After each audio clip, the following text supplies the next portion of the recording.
Oke, selanjutnya materinya adalah mengenai externality and public goods. Nah, seperti yang kita tahu meskipun um, market itu biasanya sudah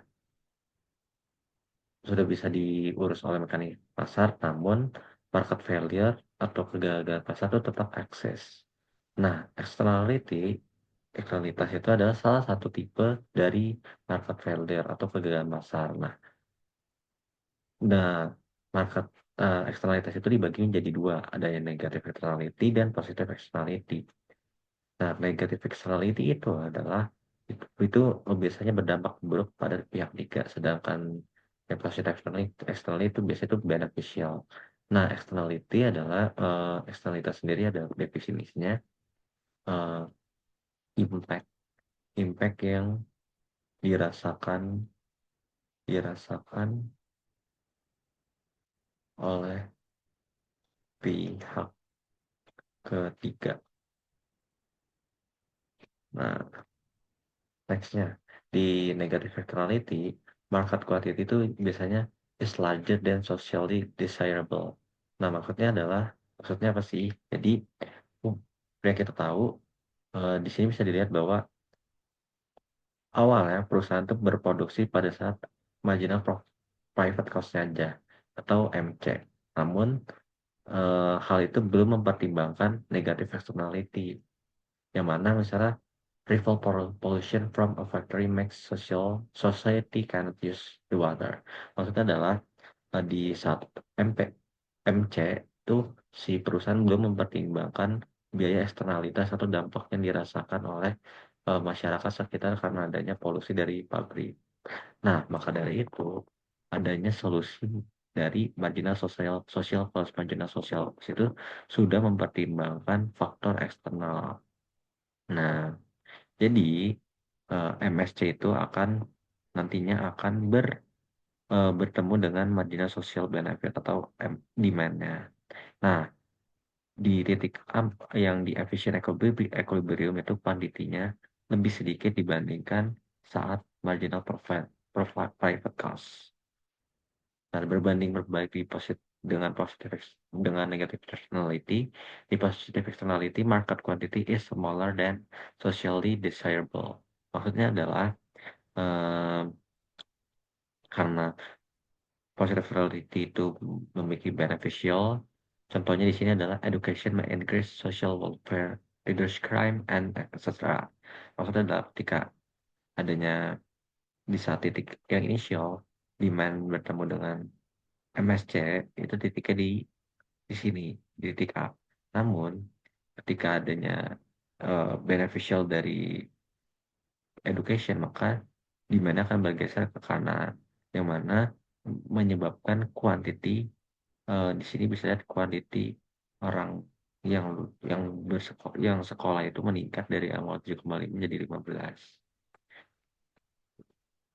Nah, untuk mengatasi eksternalitas itu ada yang namanya public policy. Dia ada public policy maupun private solution. Nah, public policy ini biasanya diurus oleh pemerintah, ada command control sama market base. Kalau command control biasanya hanya melarang atau mensyaratkan apa sih yang harus dilakukan oleh perusahaan. Kalau market base itu biasanya adanya corrective taxes atau variable pollution permits. Nah, kalau private solution ini dari firm itu sendiri, dari firm. Biasanya ada moral foods, charities, ini ke corporate social responsibilities yang bisa dilakukan banyak perusahaan sekarang.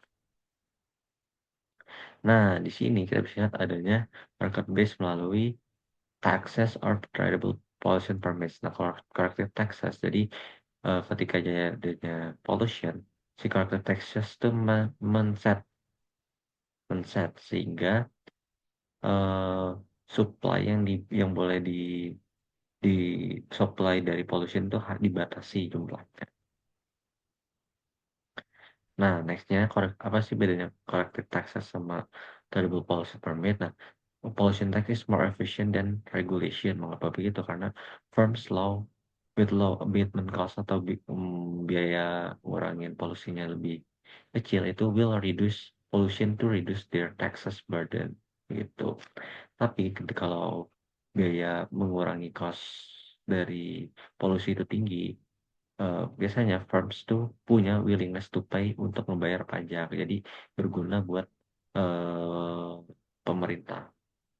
Jadi taxesnya naik atau revenue pemerintahnya itu naik.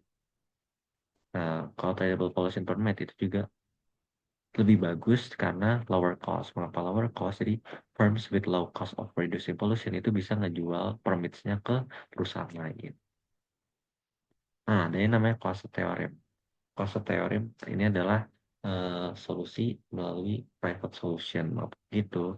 Seperti yang kita tahu, jika if private parties can bargain without cost over the location of resources, dia bisa menyelesaikan masalahnya sendiri. Caranya gimana? Adalah eh, mereka mempertemukan dua pihak untuk ketemu win solution. Nah, the parties can bargain. Everyone is better off and outcome is efficient. Tapi ada beberapa problem. Yang pertama, high transaction cost. Biasanya cost untuk menginternalisasi external cost itu biasa tinggi. Terus juga ada stubbornness, dan ketiga adalah coordination of problem. Apa coordination problems? Semakin banyak orang yang berkorelasi dengan eksternalitas, maka makin panjang urusannya. Nah, di sini ada 4 tipe dari goods. Yang pertama ada private goods, common goods, club goods, dan public goods. Bedanya keempat ini adalah private goods ini adalah exploitable. Exploitable yang maksud adalah ketika kita memiliki suatu barang tersebut, maka orang lain tuh di bisa tidak memiliki barang tersebut. Kalau rivalry itu ketika seseorang memiliki barang tersebut, maka orang lain tuh nggak bisa punya barang tersebut. Excludable itu lebih ke bayar atau enggak, bayar atau enggak. Kalau rivalry itu rebutan, rebutan begitu. Nah, contohnya yang Mas kebetulan common goods biasanya bioskop. Kalau bioskop karena meskipun udah beli tiket, orang-orang masih dapat bisa nonton karena ada kesediaan kursi. Kalau club goods, sorry, itu club goods. Kalau common goods itu kayak em, ikan di laut, Kalau club goods itu kayak nonton sinema, terus ada satelit TV atau internet. Terus di public goods ada national defense atau keamanan, keamanan, atau juga air atau udara. Nah, terus ada problem-problem di goods tersebut. Jadi di public goods itu ada free rider. Free rider kan nggak bayar tapi rivalry. Nah, maksudnya adalah em, as public goods itu kan disediakan pemerintah. Karena not excludable, semua orang tuh punya insentif untuk free rider tanpa harus berkontribusi terhadap barang tersebut. Contohnya apa sih? Contohnya adalah jalan raya. Jalan raya. Jadi, nah, cara untuk mengatasi hal tersebut adalah government can provide the public goods dan pay it for with tax revenue. Jadi orang disuruh untuk bayar pajak. Nah, kalau common resources, tragedy of commons itu overuse of common resource. Contohnya ikan di laut kan makin banyak orang yang mancing di laut, maka uh, ikan yang didapat tuh makin lama makin sedikit. Nah, itu namanya tragedy of commons. Nah, untuk mengatasi hal tersebut, pemerintah bisa meregulasi atau juga menetapkan pajak. Nah, ini the importance of property rights. Karena kegagalan pasar itu allocate resources efficiently because market force tuh perlu dibatasi dengan melakukan property rights.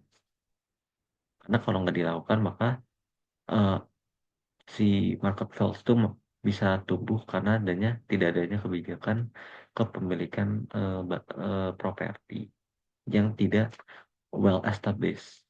Nah, untuk mengatasi permasalahan tersebut, pemerintah bisa mendefinisikan sih apa itu property rights dan gimana uh, hal itu bisa dijalankan dengan baik. Atau yang kedua juga bisa meregulasi private behavior, dan yang ketiga itu bisa menetapkan tax revenue to supply a good debt the market fails to supply. Nah, ini ada contoh soal. Apabila tidak ada peraturan khusus yang memaksa perusahaan pertambangan perusahaan untuk penangguhan biaya yang muncul akibat dampak asaman, perusahaan tersebut tuh tercenderung untuk apa? Karena nggak ada peraturan ya, otomatis mereka bakal mengeluarkan asap pada tingkat yang lebih tinggi karena nggak ada larangan dari pemerintah. Jadi jawabannya yang C. Sekian materi public goods and externalities. Thank you.